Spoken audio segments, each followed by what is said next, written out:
evening, ladies and gentlemen. Welcome to the English news from Djibouti channels. Here are the headline of our edition tonight. Our title are the President of the Republic participated at the closing of the workshop on government's priority actions. On continental news, without a clear majority, Spain is approaching early elections. Welcome if you join us. The head of state, His Excellency Mr. Ismail Omar Guelleh, presided this morning over the closing ceremony of the workshop on monitoring and evaluation mechanism for government action. It was today, after 4 weeks of reflection. Workshop result in the restitution of recommendation on the sector designed by the government, a ceremony that brought together all members of the government. A key sector concerned representative of the private sector, but also diplomatic official. Upon his arrival, the head of state was welcomed by the Prime Minister, Mr. Abdul Qadir Kamil Mohammed, and other ministers, and visited the exhibitions gallery, study laboratories, where the results of 4 weeks of reflections were presented. These two workshops focused on key sectors, in particular energy and tourism. These two sectors were examined by and made recommendation, and this initiative is part of a process that is intended to inject a new dynamic that aims to strengthen the effectiveness of public institutions. It should be noted that the government, through the Prime Minister's office, has undertaken to set up these sectoral workshops in accordance with the national aspiration of an inclusive, sustainable and job-creating economy, in accordance with the Djibouti Vision 2035 and the strategy for accelerated growth and employment promotion.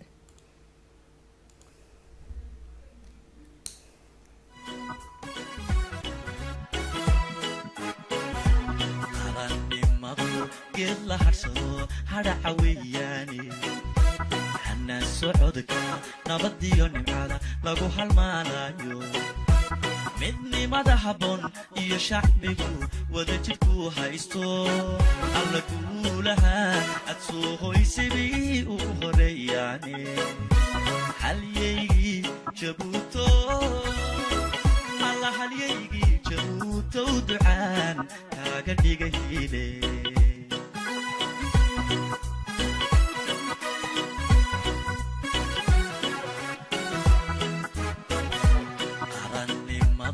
geed la harsado hadhaca weeyaane xanaan socodka nabadiyo nimcada lagu halmaanayo midnimada habboon iyo shacbigu wada jidhku haysto alla guulaha aad soo hoysabii ugu horeeyaane halyaygii jabuuto alla halyaygii jabuuto ducaan kaaga dhigahile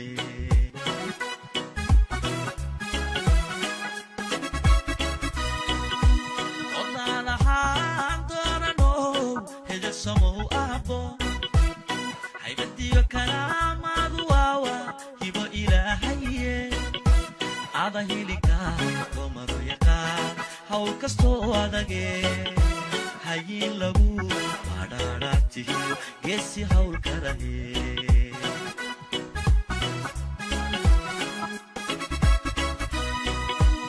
odaalahaan doonano hedel samow abo haybadiyo karaamadu waawa hibo ilaahaye ada hilika omaro yaqaan hawl kastoo adage hayin lagu badhaadhaatiyo geesi hawl karahe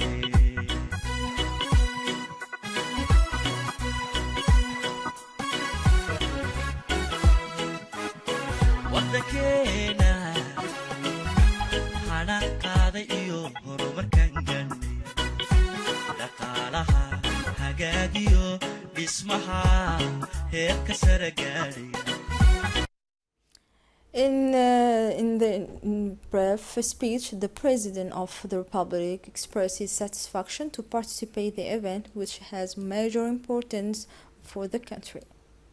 Mesdames et messieurs, c'est pour moi un réel plaisir d'être là parmi vous pour apprécier la pleine mesure du travail accompli au cours des derniers mois. Ladies and gentlemen, it is a real pleasure for me to be here with you to appreciate the full extent of the work done in recent months to effectively implement the guidelines of the government's roadmap. This exercise, in which the entire government team took part, in which I personally followed with great interest, testifies above all to my desire to place government action in a new organizational paradigm with greater efficiency, transparency, rigor, and good governance. It makes a change in approach to achieving our development objectives that require strengthening the effectiveness of government's action in terms of visibility and coherence, but also in terms of the quality and speed of its impact to meet the needs of our population. This exercise, ladies and gentlemen, lays the groundwork for a new step in our ongoing quest to improve government action to enable our country to accelerate its path of version, growth, and shared prosperity. The government must go beyond the definition of policies and projects and give primary importance to monitoring their implementation. Achieving results and achieving visible impact for citizens continue to be our objectives. That is why I attach great importance to this mechanism that we have just put in place. It will eventually enable us to facilitate and accelerate the achievement of results so that together we can anticipate problems, promote coordinations, and accelerate decisions making. Continuing his speech, the head of state indicated that they attach great importance to the full success of this mechanism, which had just been set up, a mechanism that will allow us to facilitate and accelerate the achievement of results so that we can anticipate problems. La concrétisation des résultats et l'obtention d'impact visible pour les citoyens. The coordination of government action initiative for better formulation, planning, and monitoring of the implementation of major projects and sectoral policies must be the cornerstone of any government action. It is therefore in this quest for results that we have decided to have a more targeted approach, particularly in two key sectors, namely tourism and energy. This does not mean that other priority actions are being neglected, but simply that we want to achieve concrete results in these two sectors which we consider to have a significant impact on the greatest number of people. Indeed, the cost of energy for both households and business remains one of the biggest obstacles that our economy. This is where our efforts seem most relevant to us. Similarly, the tourism sector, which is very largely underexploited, remains a very large generator of jobs. That is why we wanted to focus our efforts on these two aspects of economy in order not only to test this new monitoring and evaluation mechanism, but also to ensure that the first results are tangible for as many of our fellow citizens as possible. The proposal for a development strategy for these two sectors that has just been formulated for the coming years will give the government a new capacity to deliver on its commitment. Thank you very much. The Prime Minister indicated that the tourism sector has great potential both in terms of investment and direct job created, and that the energy sector, with the development of the clean solar, wind, marine, and geothermal energy, has total investment expected over the 5-year period, which is over 130 million francs of Djibouti. Nous avons vu que les projets présentés sont très nombreux dans ces deux secteurs. Ladies and gentlemen, representative of the diplomatic corps and international organization, distinguished representative of the constituted bodies, ladies and gentlemen, the new objective that the President of the Republic has assigned to the government is clear: to make government action more transparent for all Djiboutians. It is with the tool that is being implemented and that was presented to you today by the consultant that we will achieve it. To carry out this work, all members of the government collaborated on this project with total commitment. In this, even if initial, it is only necessary to apply it to two sectors only as pilot sectors, tourism and energy. The final objective remains, of course, to extend it to all government actions. Also, to testify to this new transparency for all, you were presented with the project of the tourism and energy sectoral policies whose progress and performance will be measured. The period in question covers the years 2020 and 2024. Monitoring of implementation will be annual. All told information will be provided to the President of the Republic periodically or at any time, allowing for adjustments and correction. We have seen that the projects presented are very numerous in these two sectors. As you know, the tourism sector has great potential, whether in terms of investment or direct jobs created.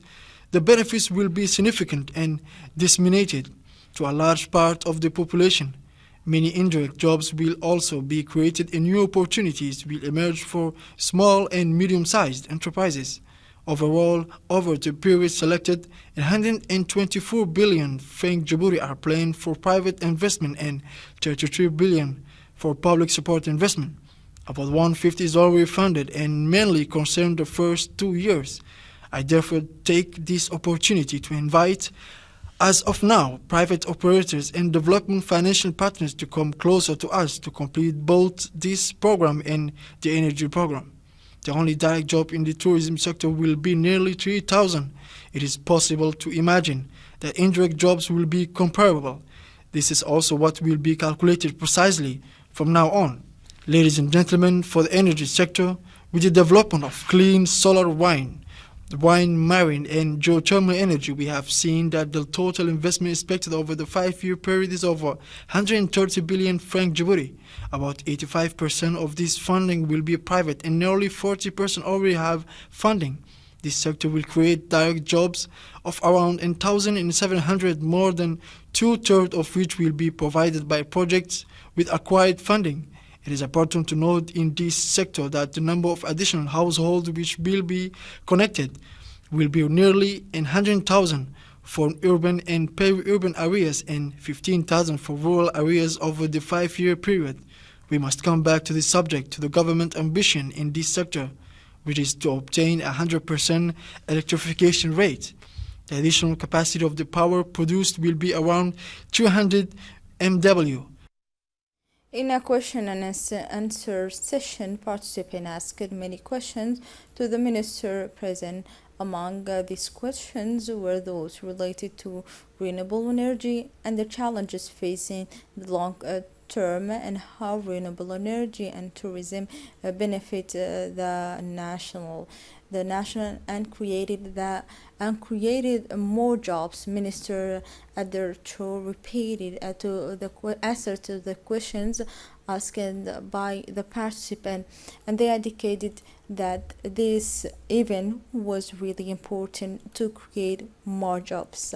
The Minister of Energy stressed in a brief speech that Djibouti has renewable energy potential and several projects have been launched to use clean energy in accordance with the Djibouti Vision 2035 and the strategy for accelerated growth and employment promotion. The Minister also of Economy, Mr. Ilyas Moussa Douale, stressed the projections have been made on the mechanism and recommendation that must be made so that these two sectors can become key vectors that contribute to economic growth and development, but also to job creation.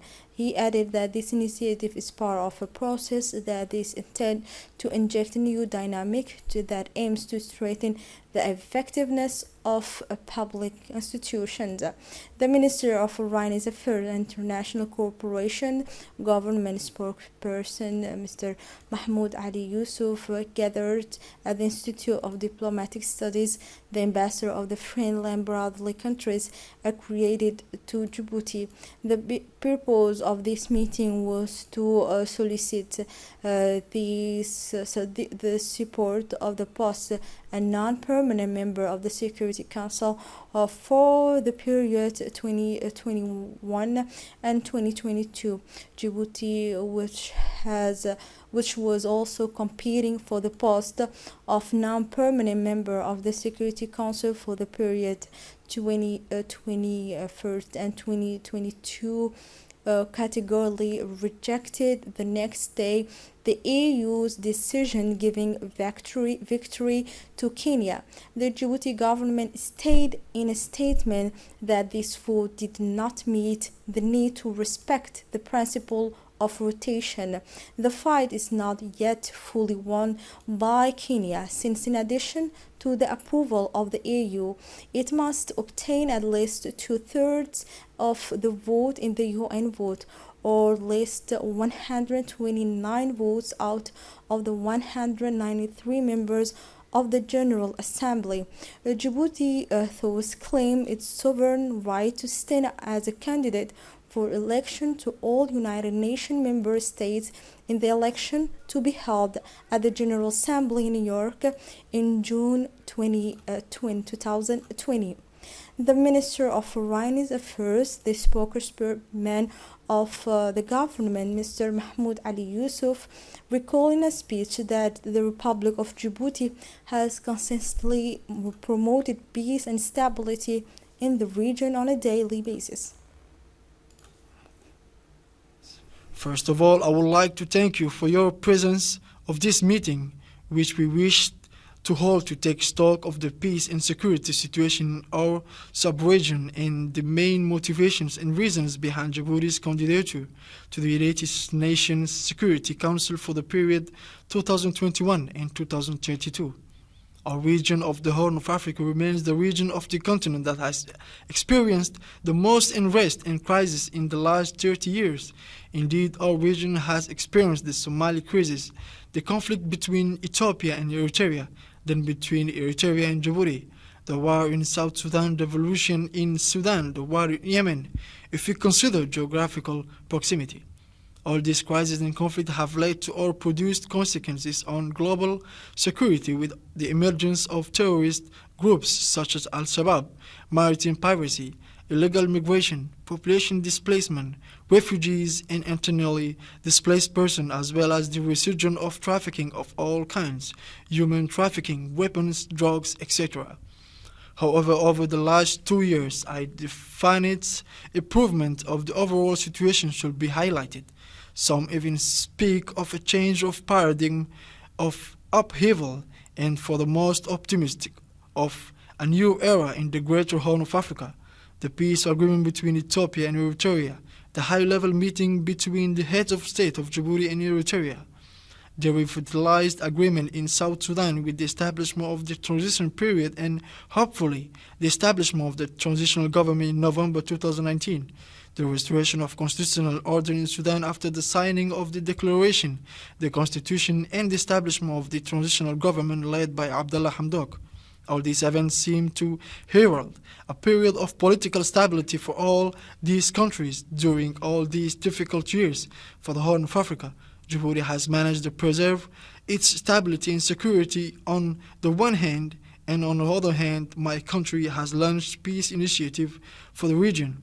Somalia, Sudan, and Yemen have benefited from Djibouti's contribution to peace and stabilization effort, as well as from humanitarian assistance through the hosting of evacuees from conflict areas, refugees, and displaced persons.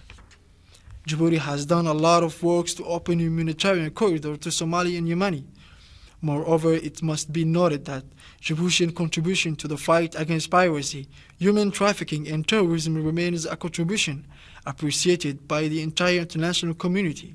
The main reason we welcome foreign forces to our shores is to increase our level of participation in this global effort to eradicate the terrorist threat and improve the security of the world's busiest shipping route, the Bab el-Mandeb Strait. Djibouti has no hegemonic agenda and claims no role as a regional power.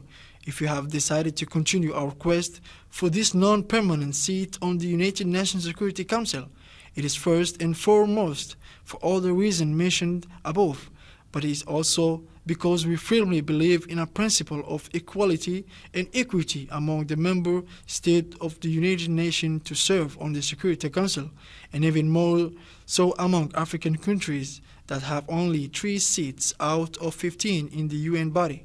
Now to come to the decision of the PRC on August 11, 2019 to override 2 important steps before the nomination of the African candidate for this non-permanent seat. It is worth recalling the following. The regional groups meet to apply the principle of rotations in 2017. The Ministry of Health have organized a medical caravan as part of the medical consultation activity to carry out medical consultation for the benefit of the population of the region geographically locations of Arta.